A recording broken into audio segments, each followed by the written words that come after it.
pay for all the QE that's happened so far. What's that mean in terms of what happens at this Fed meeting? Well, you tend to have pluses and minuses on this, and we've gotten the benefits of it. You saw in Japan they've had 20 years of this, and you would see their stock markets go up when they'd first do QE, and then they'd come down as the QE rolled off and as they didn't redouble their efforts all the time. And the problem that the Fed runs into is, how do you get out of this? Their balance sheet has swelled. Who's going to buy this stuff when it's time to sell? Now they say that, well, it's all going to run off. We're never going to get rid of it.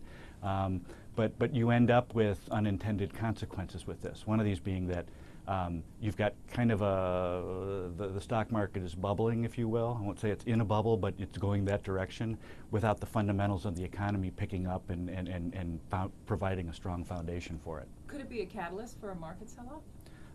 We think so. We think that what's driven the markets, at this point, are two things. One, you've had housing come back.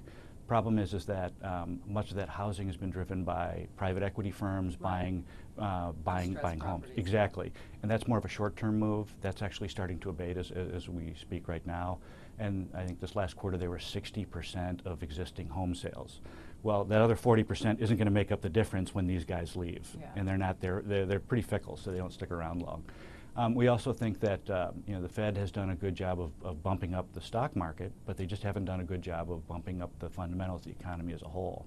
And what we've seen every time that they've either stopped or slowed down quantitative easing, the economy's gone back down and gotten even more sluggish. In fact, you actually point out in some research that operating earnings growth have been declining, so the fundamentals aren't being helped while stock prices are elevated. Is that why you're so heavily invested in cash right now? Yes.